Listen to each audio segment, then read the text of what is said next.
You're listening to a production of the National Media Archive.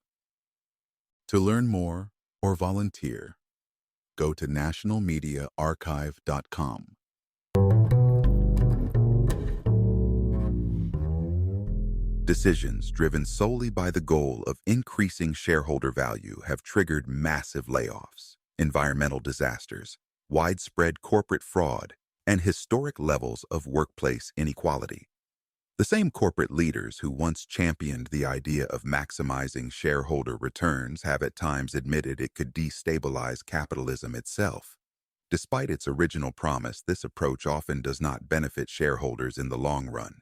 Executives and managers are often believed to have a legal responsibility to focus exclusively on short-term profits, but this is not an absolute legal mandate. Instead, there is a fiduciary duty that allows leaders to make judgments in the best interest of the company as a whole, not just the stock price. The origin of this focus on shareholder primacy can be traced back to the early 20th century. In 1916, Ford Motor Company transformed the automobile industry with the Ford Model T. The founder and largest stockholder, Henry Ford, planned to reinvest surplus profits into expanding factories and increasing worker pay. By raising wages and shortening work hours, Ford aimed to broaden access to the benefits of industrial growth. However, minority shareholders objected. They preferred higher dividends and higher car prices over reinvestment and better wages. These shareholders brought a lawsuit against Ford, and the court sided with them. This case established the precedent that company directors must act in the interest of shareholders above all else. This court decision has often been misunderstood. It did not create an absolute requirement for company leaders to boost stock prices at all costs. Instead, it reinforced the principle that executives may act in the company's best long-term interest, even when short-term profits are not maximized. Ford himself was not driven by generosity alone. By paying higher wages, he secured a loyal workforce and made it harder for competitors to find skilled labor. By pricing cars just above production costs, Ford made it nearly impossible for rivals to sell budget cars profitably. Ironically, the minority shareholders who sued Ford were John Dodge and Horace Dodge. They owned around 10% of Ford Motor Company and used special dividends from that stake to build Dodge, an automaker that grew into a fierce competitor of Ford Motor Company. In the short term, their court win forced Ford to distribute dividends, but it weakened the company's market dominance and hurt workers and customers alike. Some continue to believe that maximizing shareholder value is sound business. However, companies that cling to this belief are often positioned for failure. To understand how this became standard practice in the United States, consider what changed after the Dodge versus Ford ruling. After the landmark Dodge versus Ford decision in 1919, corporate boards did not immediately abandon long-term thinking. For decades, especially between the mid-1960s and 1970s, stock markets in the United States traded mostly flat, and corporate leaders focused on keeping companies stable rather than chasing explosive share price growth. During this period, the pay gap between chief executive officers and average employees was large but not excessive by modern standards. According to the Economic Policy Institute and the National Bureau of Labor Statistics, chief executive officers earned about 20 times as much as the average worker at their companies. This made them wealthy, but not so wealthy that a single year's bonus could fund a lifetime of luxury. Their main motivation was to run businesses well enough to keep those well-paid roles secure for as long as possible. Everything shifted in the late 1980s and early 1990s. A small but influential group of financiers concluded that tying chief executive officer pay more directly to stock performance would boost returns for investors. They pushed companies to reduce base salaries and replace them with lucrative stock options and performance bonuses. As a result, chief executive officer pay skyrocketed compared to worker wages. By the 1990s, top executives were earning nearly 400 times what average employees took home. The incentive to push share prices up, no matter the risk to the business or its workers, became irresistible. This shift did not happen in a vacuum.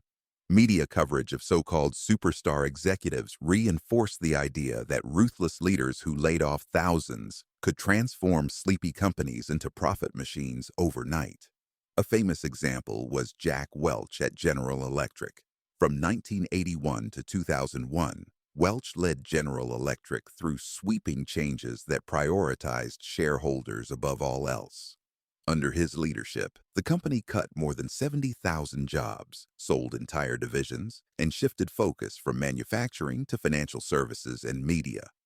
General Electric Capital and the media businesses it absorbed, including a major news network, became bigger profit drivers than the original engineering and appliance operations. Welch's approach delivered dramatic short-term gains. General Electric stock soared from around $6 to nearly $370 a share at its peak. Welch left with an exit package estimated at over $400 million. Other chief executive officers looked at his apparent success and concluded that copying his tactics was the smart move. They embraced massive layoffs, outsourcing, and relentless cost-cutting to boost quarterly numbers. But when Welch stepped away, General Electric's weaknesses were exposed. Over the next 20 years, its share price fell by roughly 70%, even as the broader market climbed to record highs. Products suffered, customer loyalty faded, and talented workers looked elsewhere for stable, rewarding careers. A company once admired for quality and innovation became a cautionary tale for the dangers of sacrificing everything for shareholders. Yet this story did not stop corporate boards from repeating the same pattern.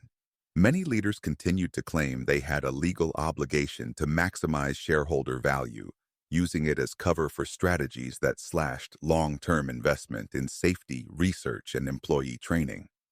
Some of the biggest collapses in recent decades stem from this short-term thinking. The collapse of Lehman Brothers during the subprime mortgage crisis, the failures at Silicon Valley Bank, and the repeated safety controversies at Boeing all share a common thread: cutting corners for immediate financial gains. When executive pay depends on short-term stock performance, leaders face enormous pressure to deliver quick wins rather than build lasting strength. Average tenure for a chief executive officer in the Fortune 500 is now only about 7 years. The window to leave with a huge payout is short. Long-term projects that could stabilize revenue and expand markets over decades rarely attract investment if they do not promise a bump in next quarter's numbers. Instead, the easiest path is to cut costs in places that are invisible to shareholders until disaster strikes.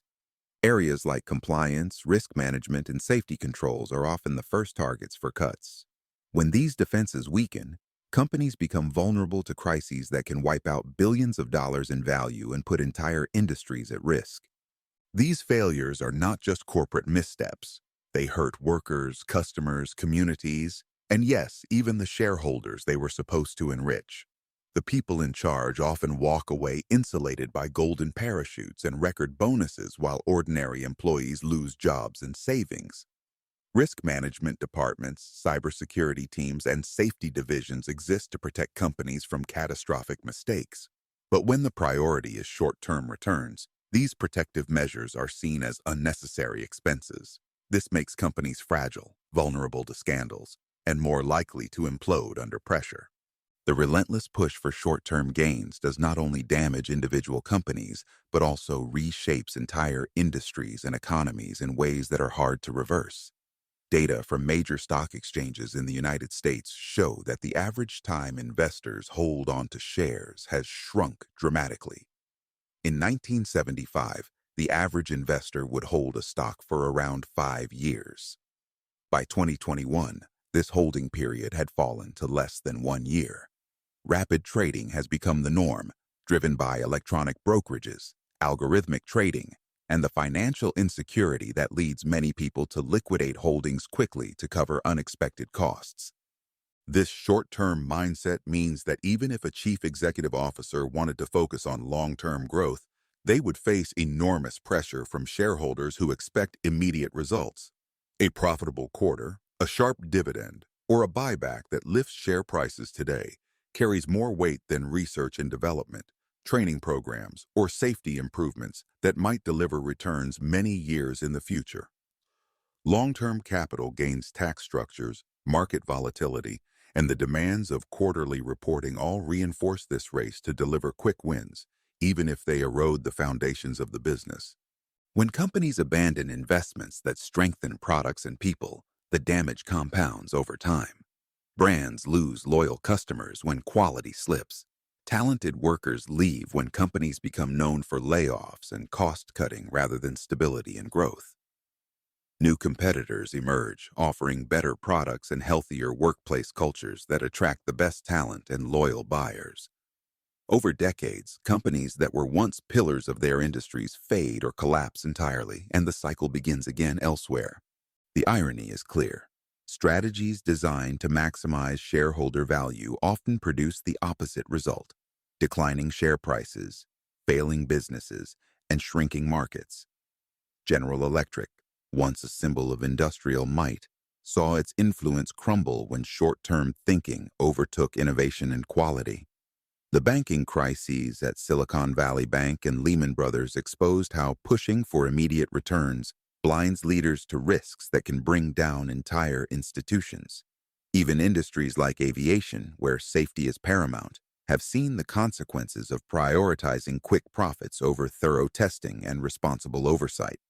Corporate boards that focus purely on today's stock price gamble with the future of their companies and the livelihoods of millions. Yet, as long as stock prices rise fast enough to unlock massive executive bonuses, the pattern continues.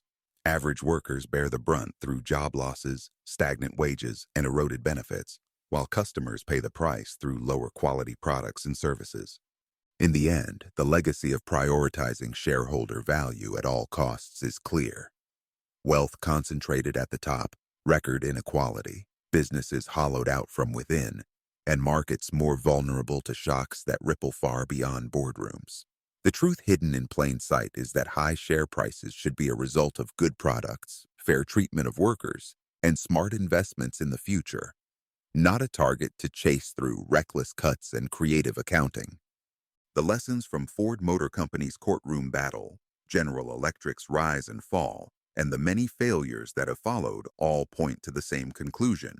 Sustainable business depends on balancing the interests of shareholders with the well-being of workers, customers, and communities. Companies that forget this balance are doomed to repeat the same cycle of short-term gain and long-term decline.